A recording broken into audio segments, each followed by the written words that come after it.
ಕರುಣ ರಸದ ಕೋಡಿ ಬರಿವ ಕಟಾಕ್ಷದ ಪರತತ್ವ ವರೂಪ ವಾಲಾಪದ ವರ ಪುಣ್ಯಮಯ ಶರೀರದ ನಿರಾಭಾರಿ ಗುರುವಿರಲಿ ಎನ್ನ ಮಾನಸದಿ, ಆ ಸದ್ಗುರುವಿರಲಿ ಎನ್ನ ಮಾನಸದಿ.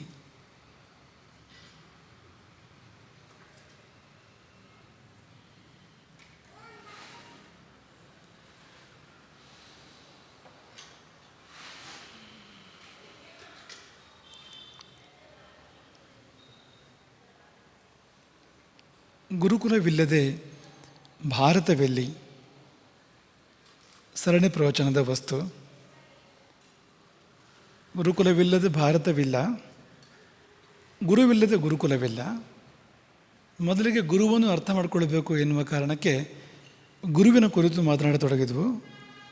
ಹಾಗೆ 45 ಪ್ರವಚನಗಳು ಕಳೆದು ಹೋದವು. ಇದು 46ನೇ ಪ್ರವಚನ, ಕೇವಲ ಗುರುವಿನ ಕುರಿತಾಗಿ ಇರ್ತಕ್ಕಂಥದ್ದು.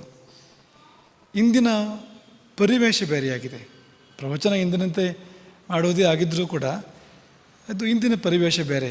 ಇಂದು ಒಂದು ಅರ್ಥದಲ್ಲಿ ತಾಯಿಯ ಮಡಿಲಿನಲ್ಲಿ ಕುಳಿತು ಪ್ರವಚನ ಮಾಡ್ತಾ ಇರುವಂತೆ, ನೀವೆಲ್ಲ ಕೇಳ್ತಾ ಇರುವಂತೆ ಅಂಥ ಸಂದರ್ಭ. ಶ್ರೀಚಕ್ರ ಪೂಜೆ ಅತ್ಯಂತ ವಿಶೇಷವಾಗಿ ನಡೀತಾ ಇರತಕ್ಕಂಥ ಹೊತ್ತು. ನೀವೆಲ್ಲ ಇಷ್ಟು ಹೊತ್ತು ಕಣ್ತುಂಬ ಶ್ರೀಚಕ್ರ ಪೂಜೆಯನ್ನು ಅವಲೋಕನ ಮಾಡಿದ್ರಿ ಮತ್ತು ಕಿವಿ ತುಂಬ ಗಾನಸುಧೆಯನ್ನು ಕೇಳಿ ಸಂತೋಷಪಟ್ರಿ. ಈ ಸಂದರ್ಭದಲ್ಲಿ ಈ ಪ್ರವಚನ ನಡೀತಾ ಇರತಕ್ಕಂಥದ್ದು ತುಂಬ ಅರ್ಥಪೂರ್ಣ ಅಂತ ಅಂದ್ಕೊಳ್ತೇವೆ ನಾವು.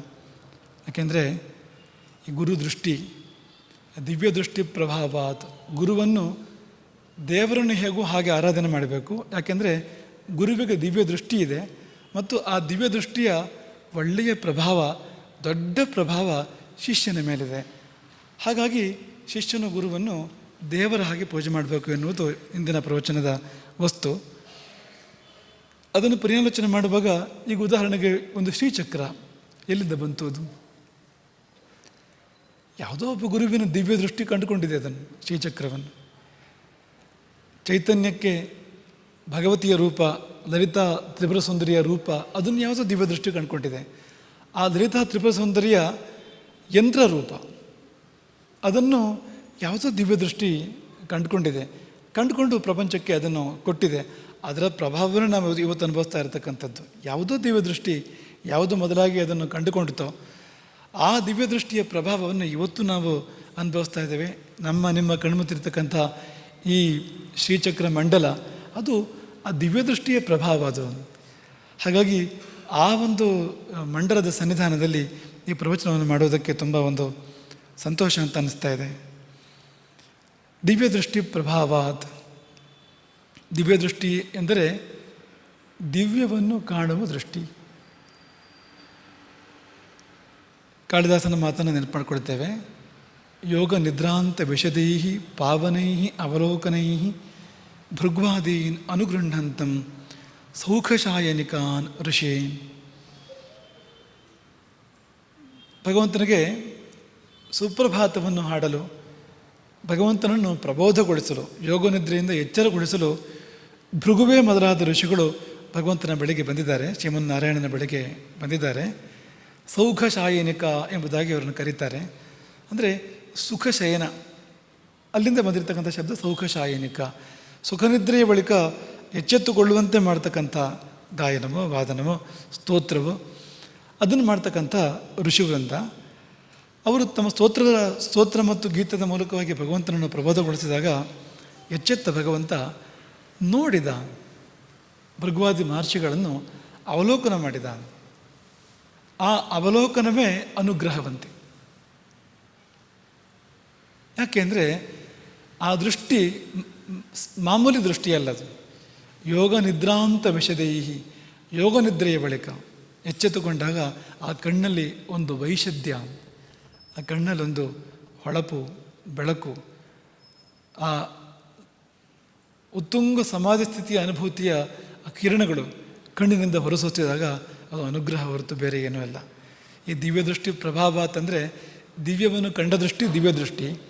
ಆ ದೃಷ್ಟಿ ನಮ್ಮನ್ನು ವೀಕ್ಷಣೆ ಮಾಡಿದರೆ ಆಗ ಆ ಅನುಭೂತಿ ನಮ್ಮ ಮೇಲೆ ಚೆಲ್ಲಲ್ಪಡ್ತದೆ.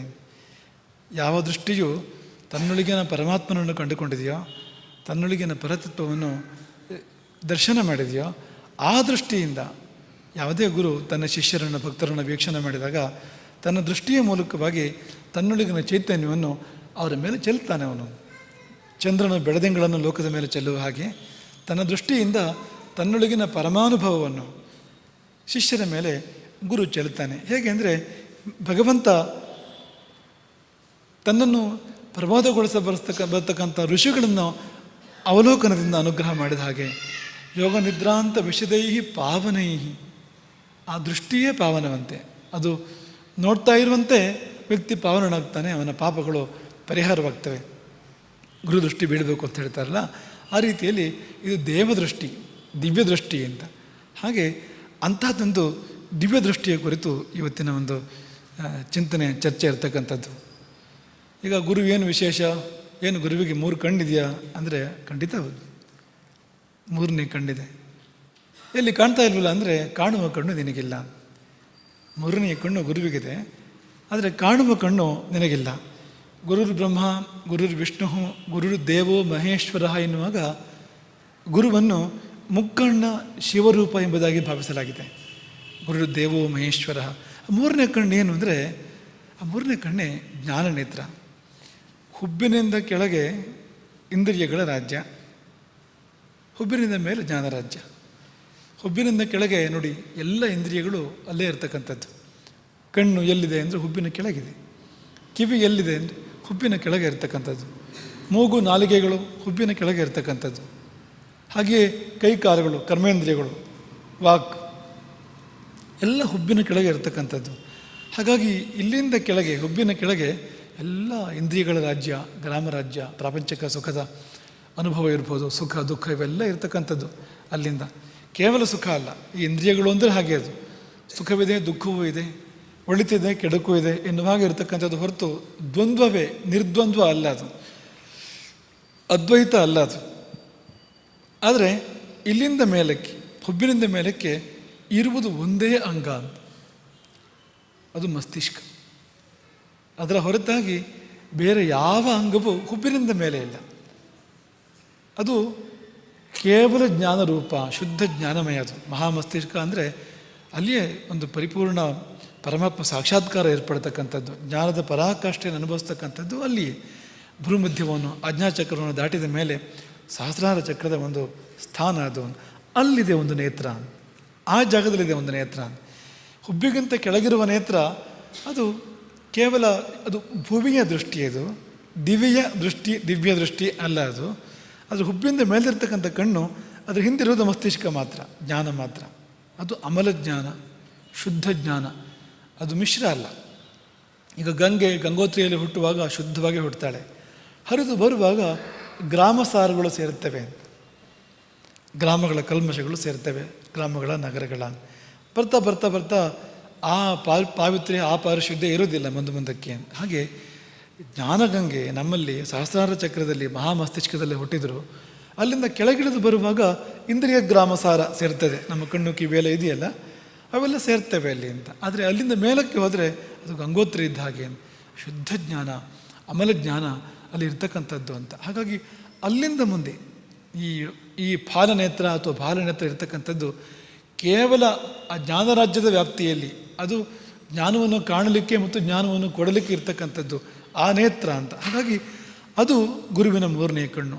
ನಮಗೆಲ್ಲ 2 ಕಣ್ಣಿದ್ದರೆ ಅವನಿಗೆ 3ನೇ ಕಣ್ಣು ಇರ್ತಕ್ಕಂಥದ್ದು. 3ನೇ ಕಣ್ಣಿನಿಂದ ಅವನು ದಿವ್ಯವನ್ನು ವೀಕ್ಷಣೆ ಮಾಡ್ತಾನೆ, ದಿವ್ಯವನ್ನು ವೀಕ್ಷಣೆ ಮಾಡ್ತಾನೆ. ಅದಕ್ಕಾಗಿ 3ನೇ ಕಣ್ಣು ಇರ್ತಕ್ಕಂಥದ್ದು. ಗುರುವಿನದು ಮಾಮೂಲಿ ದೃಷ್ಟಿಯಂತೂ ಅಲ್ಲವೇ ಇಲ್ಲ.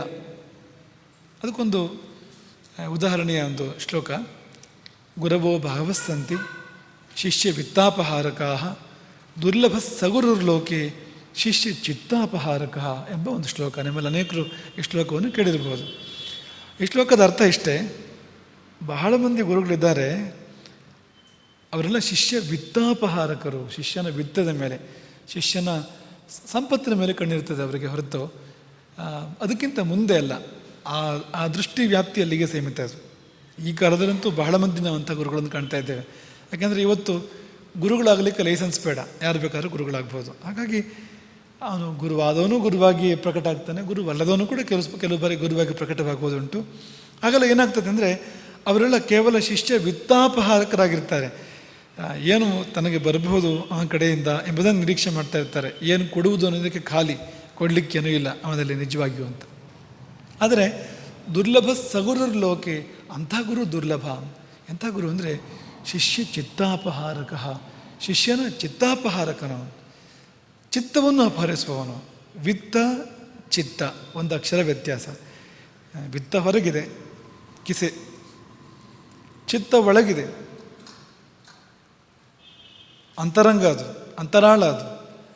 ಹಾಗಾಗಿ ಅಂತರಂಗವನ್ನು ಅಪಹರಿಸ್ತಕ್ಕಂಥವನು ಅಂಥ ಗುರು ದುರ್ಲಭ. ವಿತ್ತವನ್ನು ಸ್ವತ್ತನ್ನು ಅಪಹರಿಸ್ತಕ್ಕಂಥ ಗುರುಗಳೇ ಬಹಳ. ಎನ್ನುವಾಗ ದೃಷ್ಟಿಯೇ ವ್ಯತ್ಯಾಸ. ನಿಜವಾದ ಗುರುವಾದರೆ ಅವನ ದೃಷ್ಟಿ ಅಂತರಂಗದಲ್ಲಿದೆ, ಶಿಷ್ಯನ ಅಂತರಂಗದ ಮೇಲಿದೆ. ಅದಲ್ಲದೆ ಇದ್ದರೆ ಅವನ ದೃಷ್ಟಿ ಬಾಹ್ಯವಾಗಿ, ಅವನು ಯಾವ ವಾಹನದಲ್ಲಿ ಬಂದ, ಅವನೊಂದು ಮನೆ ಎಷ್ಟು ದೊಡ್ಡದಿದೆ, ಅವನ ಸೊತ್ತು ಎಷ್ಟಿದೆ, ಅವನಲ್ಲಿ ವಿತ್ತ ಎಷ್ಟಿದೆ, ಆಭರಣಗಳು ಬಟ್ಟೆ ಎಂಥದ್ದಿದೆ ಎನ್ನುವಲ್ಲಿ ಅವನಿಗೆ ದೃಷ್ಟಿ ವಿಶ್ರಾಂತ ಆಗ್ತದೆ ಹೊರತು ಅದಕ್ಕಿಂತ ಮುಂದಕ್ಕೆ ಈ ಆಭರಣಗಳನ್ನು ಭೇದಿಸಿ ಅಂತರಂಗವನ್ನು ಪ್ರವೇಶ ಮಾಡೋದಿಲ್ಲ. ಆದರೆ ನಿಜವಾದ ಗುರುವಾದವನು ಇವೆಲ್ಲವನ್ನು ದಾಟಿ, ಅವನು ಬಂದ ವಾಹನ ಇರ್ಬೋದು, ತೊಟ್ಟ ಬಟ್ಟೆ ಇರ್ಬೋದು, ಚರ್ಮದ ಬಣ್ಣ ಇರ್ಬೋದು, ಮುಖದ ಆಕಾರ ಇರ್ಬೋದು, ಇವೆಲ್ಲವನ್ನು ದಾಟಿ ಒಳಗೆ ಹೋಗಿ ಅಂತರಂಗವನ್ನು ವೀಕ್ಷಣೆ ಮಾಡ್ತಾನೆ. ಅಂತರಂಗದಲ್ಲಿ ಜ್ಞಾನದ ಹಸಿವಿದ್ದರೆ ಜ್ಞಾನ ಪ್ರದಾನವನ್ನು ಮಾಡ್ತಾನೆ. ಅದಿಲ್ಲದಿದ್ದರೆ ಆಶೀರ್ವಾದ ಮಾಡ್ತಾನೆ, ಸುತ್ಕೊಂಡು ಬಾ ಎಂಬುದಾಗಿ. ಅಂದರೆ ಸಂಸಾರದಲ್ಲಿ ಪರಿಭ್ರಮಣೆ ಮಾಡಿಕೊಂಡು ಇನ್ನೊಂದು ಸತಿ ಬಾ, ನೀನು ಬಂದಾಗ ನೀನು ಜ್ಞಾನವನ್ನು ಕೊಡ್ತೇನೆ, ಈಗ ನೀನು ಪಕ್ವವಾಗಿಲ್ಲ ಎಂಬುದಾಗಿ ಅಂತ. ಹಾಗಾಗಿ ಈ ಚಿತ್ತಾಪಹಾರಕ ಮತ್ತು ವಿತ್ತಾಪಹಾರಕ. ವಿತ್ತಾಪಹಾರಿ ಕೊಡುವವನಲ್ಲ, ತೆಗೆದುಕೊಳ್ಳುವವನು. ಅದು ಗುರುತ್ವ ಅಲ್ಲ. ಗುರುತ್ವ ಕೊಡುವುದಕ್ಕಿರತಕ್ಕಂಥದ್ದು, ಅದು ತೆಗೆದುಕೊಳ್ಳುವಂಥದ್ದಲ್ಲ. ಶಿಷ್ಯರು ಪ್ರೀತಿಯಿಂದ ಕೊಟ್ಟರೆ ಗುರು ಸ್ವೀಕಾರ ಮಾಡಲೂಬಹುದು. ಆದರೆ ಗುರು ಕೊಟ್ಟ ಕೊಡುಗೆಯ ಮುಂದೆ ಅದು ಅತ್ಯಲ್ಪವಾಗಿರ್ತದೆ, ಅತ್ಯಂತ ಅತ್ಯಂತ ಅತ್ಯಂತ ನಗಣ್ಯವಾಗಿರ್ತದೆ. ಶಿಷ್ಯ ಬಿಂದು ಕೊಟ್ಟರೆ ಗುರು ಸಿಂಧುವನ್ನು ಕೊಟ್ಟಿರ್ತಾನೆ. ಹಾಗಾಗಿ ಅಷ್ಟು ದೊಡ್ಡ ವ್ಯತ್ಯಾಸ ಅಲ್ಲಿ ಬಂದಿರ್ತದೆ ಅಂತ. ಗುರುತ್ವ ಕೊಡುವಂಥದ್ದು. ಅವನು ತೆಗೆದುಕೊಂಡ್ರೆ ಏನನ್ನು ತೆಗೆದುಕೊಳ್ತಾನೆ ಗುರು ಅಂದರೆ ಶಿಷ್ಯನ ಚಿತ್ತವನ್ನು ಸ್ವೀಕಾರ ಮಾಡ್ತಾನೆ, ಶಿಷ್ಯನ ನಿವೇದನೆಯನ್ನು ಸ್ವೀಕಾರ ಮಾಡ್ತಾನೆ, ವೇದನೆಯನ್ನು, ನೋವನ್ನು, ಅಳಲನ್ನು ಸ್ವೀಕಾರ ಮಾಡ್ತಾನೆ ಹೊರತು ಬೇರೆ ಏನನ್ನು ಕೂಡ ಅಲ್ಲ ಅಂತ. ಇನ್ನೊಂದು ಚೂರು ಇದನ್ನು ಬಿಡಿಸಿದರೆ, ನಮ್ಮ ಉಪಾಧ್ಯಾಯರು ಹೀಗೆ ಇದನ್ನು ಬಿಡಿಸಿ ಹೇಳ್ತಾ ಇದ್ರು. ಚಿತ್ತಾಪಹಾರಕ ಅಂದರೆ ಅದನ್ನು ಎರಡು ಥರ ಬಿಡಿಸ್ಬೋದು. ಚಿತ್ತ ಅಪಹಾರಕ ಅಂದರೆ ಚಿತ್ತವನ್ನು ಅಪಹರಿಸ್ತಕ್ಕಂಥವನು ಅಂತ. ಇನ್ನೊಂದು ಬಗೆಯಲ್ಲಿ ಬಿಡಿಸಿದರೆ ಚಿತ್ ತಾಪಹಾರಕ, ಚಿತ್ ತಾಪಹಾರಕ ಹೀಗೆ ಬಿಡಿಸ್ಬೋದು ನೋಡಿ. ಇದನ್ನು ಅದು ಶಬ್ದ ಅದೇ ಆಗ್ತದೆ, ಚಿತ್ತಾಪಹಾರಕ ಅಂತಲೇ ಆಗ್ತದೆ, ಏನೂ ವ್ಯತ್ಯಾಸ ಇಲ್ಲ. ಚಿತ್ ತಾಪಹಾರಕ, ಚಿತ್ತ ಅಪಹಾರಕ. ಈ ಚಿತ್ತದ ಅಪಹಾರಕ ಎನ್ನುವುದು ಸ್ಥೂಲವೇ ಆಯಿತು, ಅದಕ್ಕಿಂತ ಸೂಕ್ಷ್ಮ ಚಿತ್ ತಾಪಹಾರಕ. ಚಿತ್ ಅಂದರೆ ನಮ್ಮೊಳಗಿನ ಚೈತನ್ಯ, ಜೀವ. ನಿಜಕ್ಕೂ ನಾನು ಅಂತೂ ನಾವು ಯಾವುದನ್ನು ನಿರ್ದೇಶ ಮಾಡ್ತಾ ಇದ್ದೇವೆಯೋ ಅಂತಹ ನಮ್ಮೊಳಗಿನ ನಮ್ಮ ಜೀವ ಚೈತನ್ಯವೇ ಚಿತ್ ಎನ್ನುವಂಥದ್ದು ಅಂತ. ಅದರೊಳಗೆ ತಾಪ ಇದೆಯಂತೆ. ಆ ಜೀವ ನೋವನ್ನು ಇಟ್ಕೊಂಡಿದೆ, ಅದು ಬೇಯ್ತಾ ಇದೆ, ಅದರೊಳಗೆ ಜನ್ಮ ಜನ್ಮಾಂತರದ ಸಂಕಟ ಇದೆ, ಅದನ್ನು ದೂರ ಮಾಡ್ತಕ್ಕಂಥವನು. ಅಂದರೆ ಅಂತರಂಗಕ್ಕಿಂತ ಆಳಕ್ಕೆ ಹೋಯ್ತದೆ ಇದು. ಈಗ ಮನಸ್ಸು ಅನ್ನೋದು ದೇಹದ ಒಳಪದರ, ಅದರ ಒಳಪದರ, ಪದರ ಅಲ್ಲ ತಿರುಳು, ಅದು ಜೀವ. ಇನ್ನೂ ಆಳಕ್ಕೆ ಹೋದರೆ ದೇವ ಅಂತ ಆಗ್ತದೆ ಅದು. ಹಾಗಾಗಿ ಅಲ್ಲಿವರೆಗೆ ದೃಷ್ಟಿಯ ವ್ಯಾಪ್ತಿ ಇರಬೇಕು ಅಂತ. ಈ ತಾಪತ್ರಯ ಶಬ್ದ ಕೇಳಿದೇವ್ರ ನಾವು. ಆದಿಭೌತಿಕ ತಾಪ, ಆದಿದೈವಿಕ ತಾಪ, ಆಧ್ಯಾತ್ಮಿಕ ತಾಪ, ಇದೆಲ್ಲ ಜೀವಕ್ಕಿರ್ತಕ್ಕಂಥದ್ದು ಈ ತಾಪಗಳು ಅಂತ. ಈ ಮೂರೂ ಬಗೆಯ ತಾಪಗಳನ್ನು ಗುರುವಾದವನು ಪರಿಹಾರ ಮಾಡ್ತಾನೆ. ಪರಿಹಾರ ಮಾಡಬೇಕಾದ್ರೆ ಅಲ್ಲಿವರೆಗೆ ಹೋಗಿ ನೋಡಬೇಕಾಗ್ತದೆ ಅವನು ಅಂತ. ಎಕ್ಸ್ರೇ ದೃಷ್ಟಿಯದು ಅಂತ. ನಾವು ಆಗಲೇ ಹೇಳಿದಾಗೆ ತೊಟ್ಟ ಬಟ್ಟೆಯನ್ನು, ಸುತ್ತಮುತ್ತಲ ಪರಿವೇಶವನ್ನು, ಶರೀರದ ಉದ್ದ ಅಗಲ ದಪ್ಪ ಇರ್ಬೋದು, ಬಣ್ಣ ಇರ್ಬೋದು, ಇಂಥದ್ದನ್ನೆಲ್ಲ ದಾಟಿ ಒಳಗೆ ಹೋಗಿ ಅಂತರಂಗವನ್ನು ಸೇರಿ ಅದರ ಆಳಕ್ಕೆ ಹಿಡಿದು ಚಿತ್ ಎಂಬ ಜೀವವನ್ನು ಕಂಡು ಅಲ್ಲಿರ್ತಕ್ಕಂಥ ನೋವು. ಆ ನೋವು ಏನು ಅಂದರೆ ತಾನು ದೇವನನ್ನು ಕಂಡಿಲ್ಲ ಎಂಬ ನೋವು, ತನ್ನ ಸ್ವಸ್ವರೂಪವನ್ನು ತಾನು ಸಾಕ್ಷಾತ್ಕಾರ ಮಾಡಿಲ್ಲ ಎಂಬ ನೋವು. ಅದು ಎಷ್ಟೋ ಜನ್ಮದಿಂದ ಜೀವವು ಪರಿಭ್ರಮಿಸ್ತಾ ಇದೆ. ಯಾಕೆ ಅಂದರೆ ತನ್ನ ನಿಜವನ್ನು ತಾನು ತಿಳಿಬೇಕು, ತನ್ನೊಳಗಿನ ಚೈತನ್ಯವನ್ನು ತಾನು ಕಾಣಬೇಕು ಎಂಬುದಕ್ಕೋಸ್ಕರವಾಗಿ ಜನ್ಮಾಂತರದಿಂದ ತೊಳಲ್ತಾ ಇದೆ. ನಾವೆಲ್ಲ ಹಾಗೆ ಹುಡುಕ್ತಾ ಬಂದವರು ಇಲ್ಲಿಗೆ. ನಮ್ಮ ನಿಜವೇನು ಎಂಬುದನ್ನು ಹುಡುಕ್ತಾ ಈ ಜನ್ಮಕ್ಕೆ, ಈ ರೂಪಕ್ಕೆ, ಈ ದೇಹಕ್ಕೆ ನಾವೆಲ್ಲರೂ ಕೂಡ ಬಂದವರು. ಆದರೆ ನಾವು ಅದನ್ನು ಕಂಡುಕೊಂಡಿಲ್ಲ ಇನ್ನೂ ಕೂಡ, ಇನ್ನೂ ಹುಡುಕ್ತಾನೆ ಇದ್ದೇವೆ ಅಂತ. ಅದು ಸಿಗುವವರೆಗೂ ನೋವಿದೆ.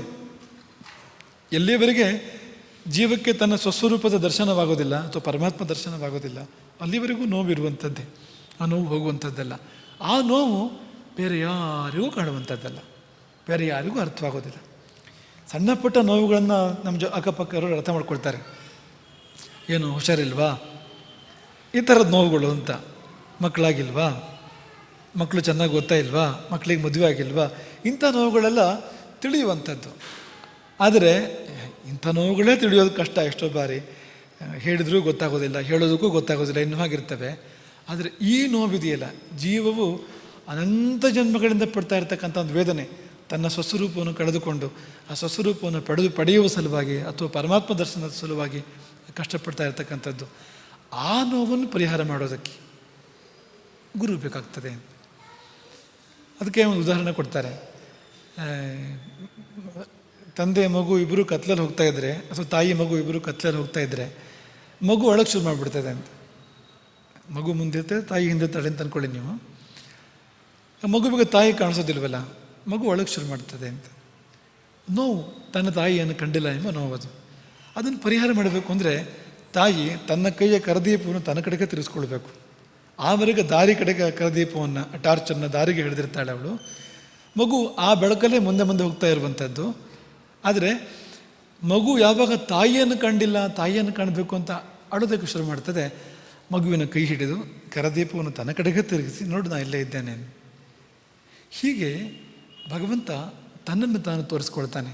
ಆ ತೋರಿಸ್ಕೊಳ್ಳೋದಕ್ಕೆ ಕರದೀಪ ಬೇಕಲ್ವಾ, ಒಂದು ಟಾರ್ಚ್ ಬೇಕಲ್ವಾ, ಅದು ಗುರು ಆ ಕೆಲಸವನ್ನು ಮಾಡ್ತಾನೆ ಅಂತ. ಹಾಗೆ ಚಿತ್ತ ತಾಪಹಾರಿ,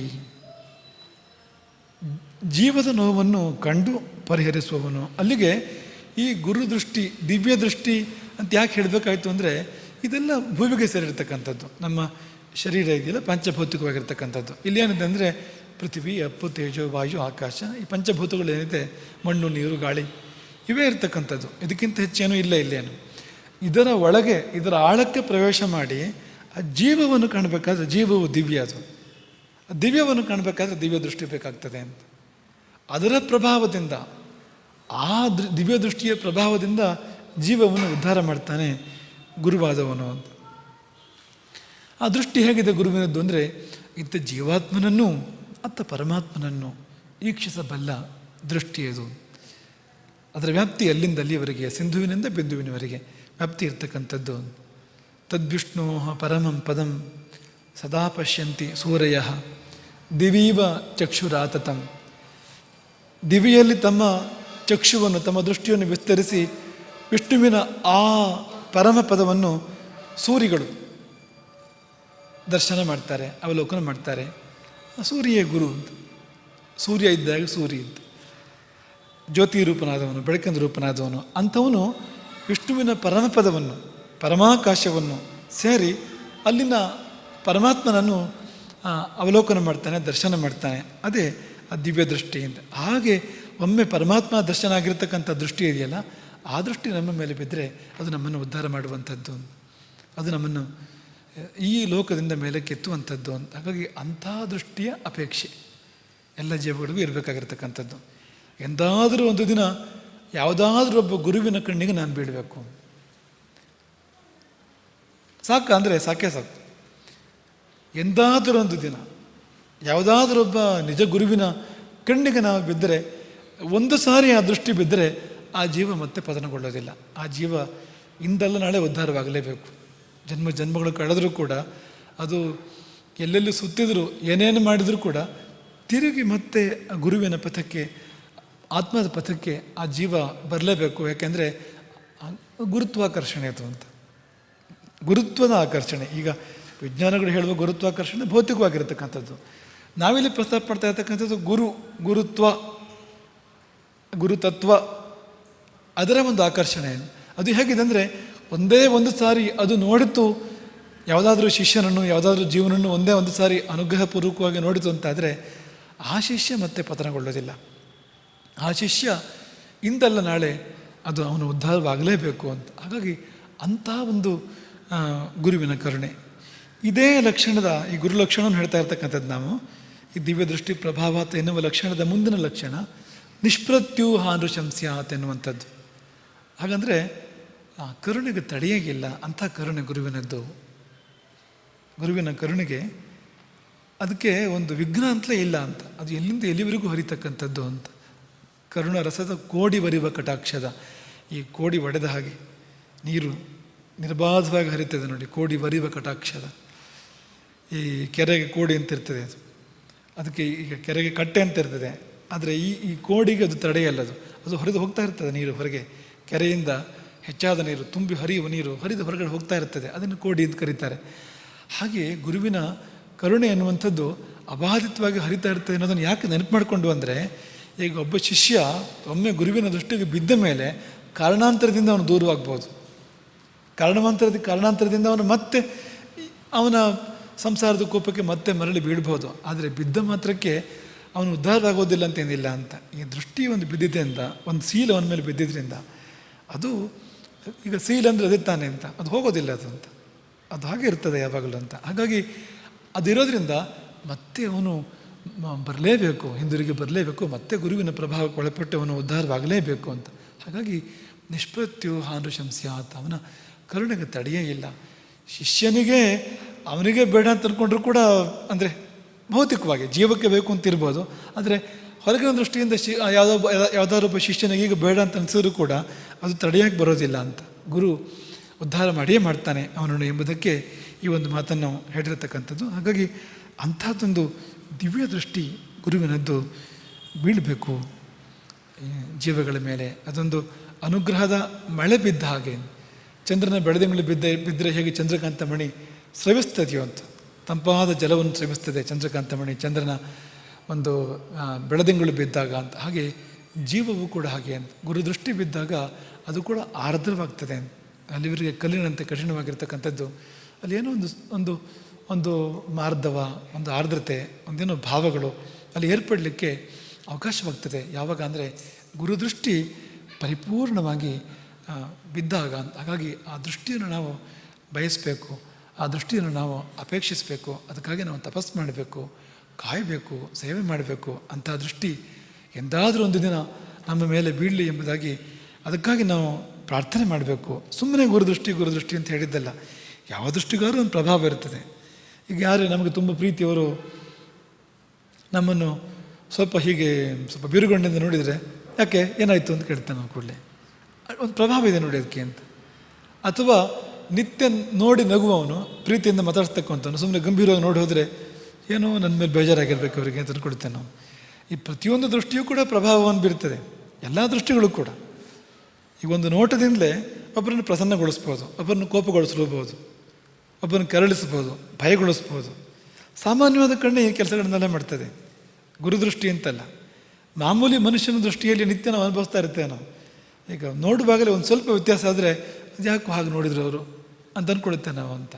ಹೀಗಿರುವಾಗ ಗುರುದೃಷ್ಟಿ ಎನ್ನುವಂಥದ್ದು ಇದೆಲ್ಲಕ್ಕಿಂತ ತುಂಬ ಡೆಪ್ತ್, ತುಂಬ ಆಳ ಇದೆ ಅದಕ್ಕೆ. ಎಷ್ಟೋ ಆಳದಿಂದ ಬಂದಿರ್ತದೆ ಅದು ಅಂತ. ಆತ್ಮದ ಆಳದಿಂದ, ಆತ್ಮದ ಚೈತನ್ಯವನ್ನು, ಪರಮಾತ್ಮನ ಚೈತನ್ಯವನ್ನು ತನ್ನಲ್ಲಿಟ್ಟುಕೊಂಡು ಹೊರಗೆ ಬಂದಿರ್ತದೆ ಅದು ಅಂತ.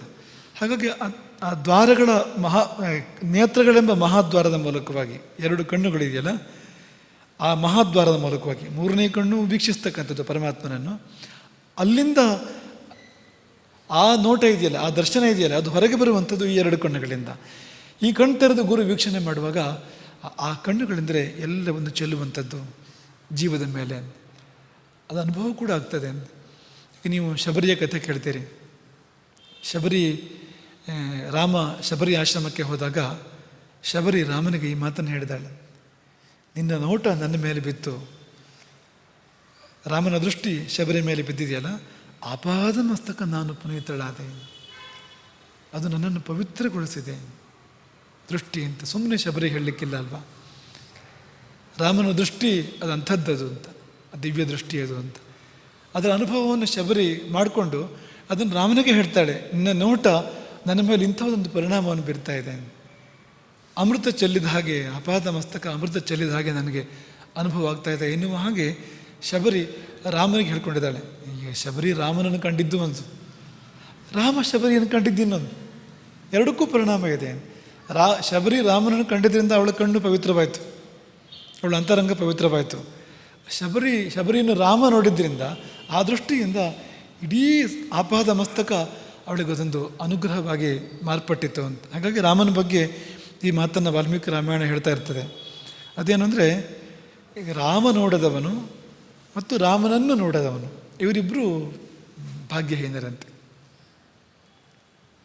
ಎಶ್ಚ ರಾಮಂ ನ ಪಶ್ಯೇತ್ತು ಎಂಚ ರಾಮೋ ನ ಪಶ್ಯತಿ ನಿಂದಿತ ಸಭವೆಯಲ್ಲೋಕೆ.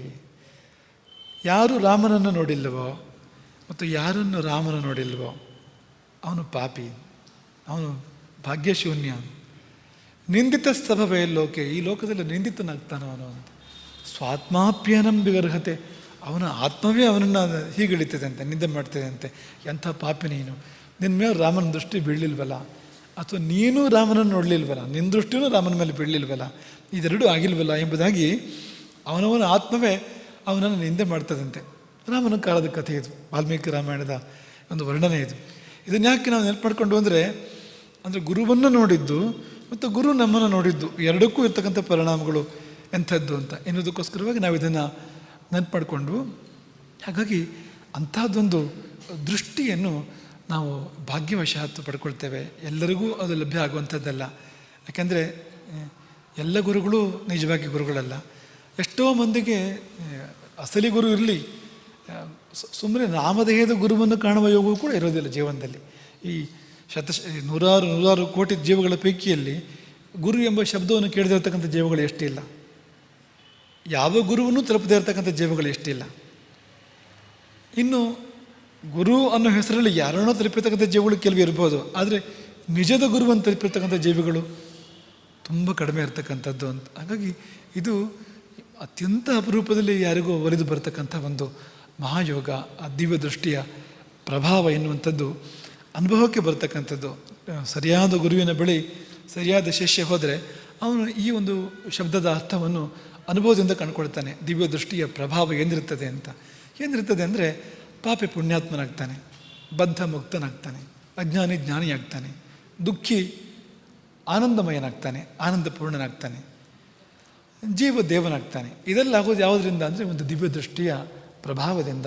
ಹಾಗಾಗಿ ಆ ದಿವ್ಯ ದೃಷ್ಟಿಯ ಪ್ರಭಾವದ ಕಾರಣದಿಂದಲೇ ಗುರುವನ್ನು ದೇವರಂತೆ ಆರಾಧನೆ ಮಾಡಬೇಕು ಎಂಬುದಾಗಿ ವೇದಾಂತ ದೇಶಿಕರು ತಮ್ಮ ನ್ಯಾಸವಿಂಶತೆಯಲ್ಲಿ ವರ್ಣನೆ ಮಾಡಿರ್ತಕ್ಕಂಥದ್ದು. ಅದನ್ನು ನಾವೆಲ್ಲ ಇಷ್ಟೊತ್ತು ಅವಲೋಕನ ಮಾಡಿದ್ವು. ಮತ್ತೊಮ್ಮೆ ನಾವು ಸಂತೋಷ ಪಡೋದು ಯಾಕೆಂದರೆ ಈ ಒಂದು ಗುರು ಮಹಿಮಾ ಗಾನ, ಈ ಗುರುಸ್ತುತಿ ಎಂಬಂಥದ್ದು ಈ ಶ್ರೀಚಕ್ರದ ಸನ್ನಿಧಿಯಲ್ಲಿ ಏರ್ಪಟ್ಟಿರುವಂಥದ್ದು. ಈ ಬಾರಿ ಈ ಪುನರ್ವಸುವಿನಲ್ಲಿ, ಇದಕ್ಕೆ ಹೆಸರು ಪುನರ್ವಸು, ನಿಮಗೆಲ್ಲ ಗೊತ್ತಿರತಕ್ಕಂಥದ್ದು. ಪುನರ್ವಸು ಅಂದರೆ ಮರಳಿ ಸಿಕ್ಕಿದೆ ಸಂಪತ್ತು ಅಂತ, ಕಳೆದು ಹೋಗಿತ್ತು ಮತ್ತು ಸಿಕ್ಕಿದೆ ಅಂಥ ಸಂಪತ್ತನ್ನು ಪುನರ್ವಸು ಎಂಬುದಾಗಿ ಕರೀತಾರೆ. ಬಹುಶಃ ಈ ಶ್ರೀಚಕ್ರದ ವಿರಾಜಿಸ್ತಕ್ಕಂಥ ರಾಜರಾಜೇಶ್ವರಿ, ಆಕೆ ಕಳೆದ ಸಂಪತ್ತನ್ನು ಮರಳಿ ಕೊಡ್ತಕ್ಕಂಥವಳು ನಮಗೆ. ಯಾವ ಸಂಪತ್ತು ಜೀವದ ಸಂಪತ್ತಾಗಿತ್ತೋ, ಆ ಜ್ಞಾನ ಸಂಪತ್ತು, ಆ ಪುಣ್ಯದ ಸಂಪತ್ತು ಕಳೆದು ಹೋಗಿರ್ತಕ್ಕಂಥದ್ದು ಯಾವತ್ತೋ ಅದನ್ನು ಮರಳಿ ಕೊಡ್ತಕ್ಕಂಥ ತಾಯಿ. ಹಾಗೆ ಗುರು ಸನ್ನಿಧಿ ಕೂಡ ಅಂತ, ಗುರು ಸನ್ನಿಧಿ ಕೂಡ ನಮಗೆ ಕಳೆದು ಹೋಗಿರ್ತಕ್ಕಂಥ ದೃಷ್ಟಿಯನ್ನು ಮರಳಿ ಕೊಡುವಂಥದ್ದು. ಅದೆರಡೂ ಇಲ್ಲಿ ಸೇರಿದೆ. ತಾಯಿ ಮತ್ತು ಗುರು ಎರಡೂ ಒಂದೇ ಎಂಬುದಾಗಿಯೇ ಶಾಸ್ತ್ರಗಳು ಹೇಳ್ತವೆ. ತಾಯಿ ಬೇರೆ ಇಲ್ಲ, ಗುರು ಬೇರೆ ಇಲ್ಲ. ಒಳ್ಳೆ ತಾಯಿ ಗುರುವಾಗಿರ್ತಾಳೆ ನಿಜವಾಗಿ ಕೂಡ, ಒಳ್ಳೆ ಗುರು ತಾಯಿ ಅಂತ ಇರ್ತಾನೆ. ಹಾಗಾಗಿ ತಾಯಿ ಅಲ್ಲದವನು ಗುರುವಲ್ಲ, ಗುರುವಲ್ಲದವಳು ತಾಯಿ ಅಲ್ಲ ಅಂತ. ಯಾವುದೇ ತಾಯ್ತನ ಗುರುತ್ವವನ್ನು ಸೇರಿಸ್ಕೊಂಡೇ ಇರ್ತದೆ. ಜನನಿ ತಾನೇ ಮೊದಲ ಗುರು ಅಂತ, ಅವಳು ಮೊದಲನೇ ಗುರು ಅಂತ. ಯಾಕೆಂದರೆ ಈಗ ಗರ್ಭದಿಂದ ಹೊರಗೆ ತಂದು ಪ್ರಪಂಚವನ್ನು ತೋರಿಸ್ತಾಳೆ ಅವಳು, ಅದು ಗುರುತ್ವ ಅದು ಅಂತ. ಹಾಗಾಗಿ ತಾಯ್ತನವೆಂಬುದು ಗುರುತ್ವದಿಂದ ಕೂಡಿರ್ತಕ್ಕಂಥದ್ದು, ಗುರುತ್ವ ಎಂಬುದು ತಾಯ್ತನದಿಂದ ಕೂಡಿರ್ತಕ್ಕಂಥದ್ದು. ತಾಯಿ ಹೃದಯ ಇಲ್ಲದೆ ಇದ್ದರೆ ಅವನು ಗುರುವಲ್ಲ. ಮತ್ತು ಅದೇ ನಿಷ್ಪ್ರತ್ಯೂಹಾನು ಶಂಸ್ಯಾತ್, ತಡೆಯಿಲ್ಲದ ಕರುಣೆ ಉಳ್ಳವನು ಅಂತ. ಹಾಗಾಗಿ ತಾಯಿ ಹೃದಯ ಬೇಕಾಗ್ತದೆ ಗುರುವಾದವನಿಗೆ.